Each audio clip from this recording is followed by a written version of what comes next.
Doon po yung pila, doon po yung pila. Ako, doon po yung pila. Priority lang ito po. O, sige lang. Kung priority, papasukin natin sila.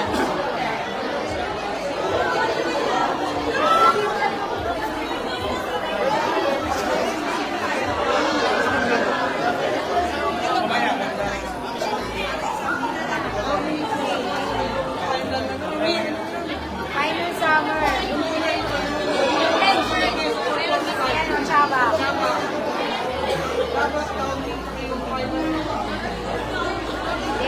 Natapos ba natin?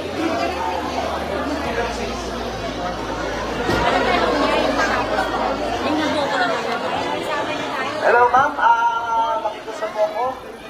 Bibili po kayo pipili. Yes ma'am. Sige po ma'am. Ma'am, priority. Ano pong mapanood rin ma'am? Atin po. Sige, tutulog po kayo.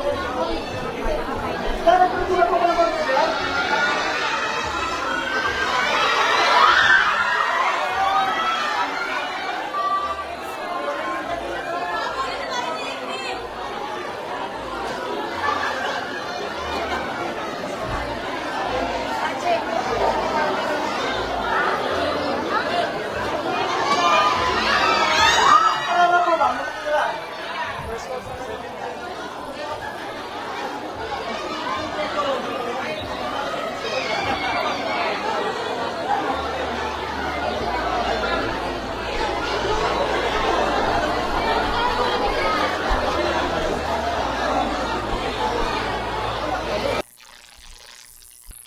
Welcome back mga kaaldab. Ito na naman po ang inyong lingkod, si Mr. Destiny. At magbibigay po tayo ng pinakamainit na update po ngayon sa social media. Ito po yung huling ito po yung huling pahabol ni Maine Polkerson sa Halloween party nga po na isinelebrate ng Sabado sa EAT.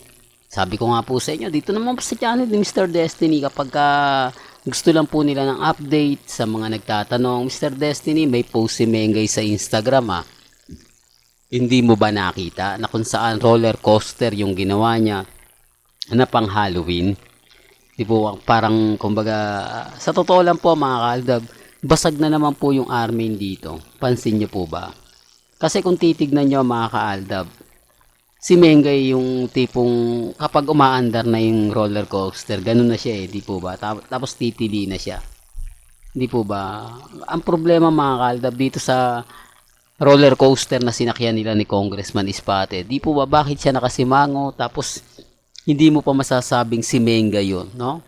Sinasabi ko lang po para po sa kaalaman ng lahat. Malaki talaga pagkakaiba. Pero gaya ng sinabi ko, wala pong pilitan dito sa channel ni Mr. Destiny. Ang gusto ko lang naman po, updated po kayo. Ano man po yung mga nababasa ninyo, nakikita ninyo, napapanood ninyo, chill lang. Di po ba? Ang dami kasi nagtatanong sa atin, di po ba? Pero bago natin ituloy itong mainit na update po na to, kung bago ka lang sa channel na to, at isa kang true-blooded Aldab Nation na nagmamahal po kila Mengay at Isoy, tama po ang channel na pinuntahan mo, kaya consider na po kitang bagong subscriber. At wag mong kalimutang i-share ang mga video po natin sa mga mami, sa mga titas, at sa mga senyor. Remind ko lang po, wala naman pong ganap kay Congressman Spotted.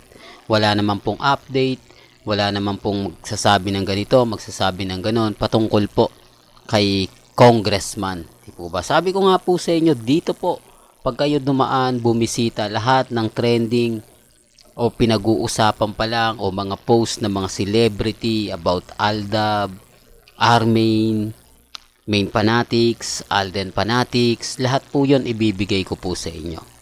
Yan ang kagandahan nyo dito po sa channel ni Mr. Destiny. Kahit hindi pabor po sa atin, binabalita ko yan. Kasi hindi naman po tayo katulad ng iba, katulad ng mga nagre-react, nagko-komento. Kapag kapabor kay Congressman Spotted, binabalita nila.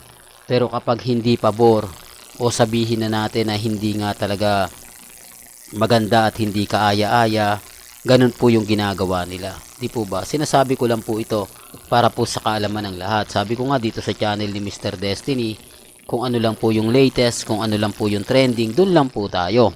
Di po ba? Bagamat maraming sinasabi, maraming mga komento na ganito ganyan, okay lang po. Basta tayo update lang.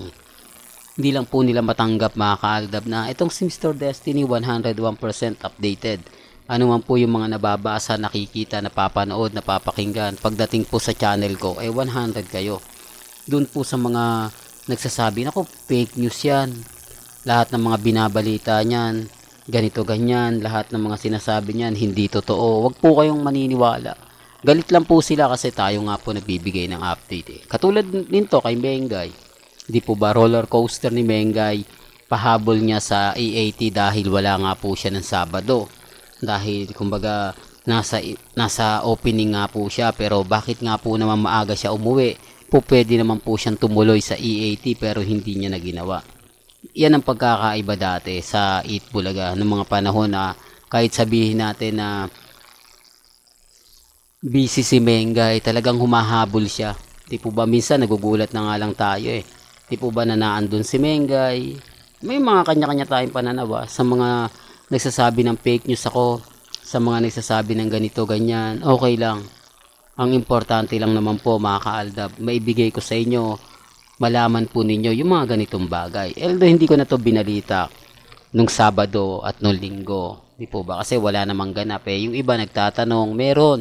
Pero pahabol lang po ito ni Main Paul Carson dahil wala siya sa EAT. Kaya nga po nandito si Mr. Destiny para ibigay sa inyo yung update.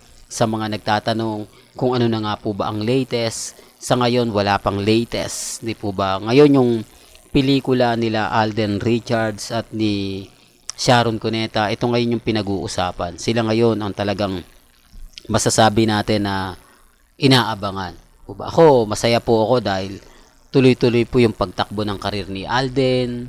Napakaraming ganap. Kung ikukumpara nyo kay Mengay, di po ba na kumbaga wala na gaanong project, hindi kumbaga bihira na lang siyang tumatanggap ng mga endorsement, pero sinabi niya naman daw po yun sabi ng mga army na tututok na lang daw po muna siya sa pag-asawa o sa pag-aalaga nga po raw kay Congressman Spotted, sabi ng mga army at main fanatic. Sabi po nila yan di po ba, alanganin basagin natin yan, di galit na naman po sila. Well, hanggang dito na lang po yung updates natin mga kaaldab. Kaya kung gusto nyo pa po ng pinaka-latest at sariwang update, abay tumutok lang po kayo dito sa channel ni Mr. Destiny para updated po kayo sa mga latest at sa mga bagong video po na ilalabas po natin maya-maya lang. Hanggang sa muli, salamat po sa panonood at pakikinig.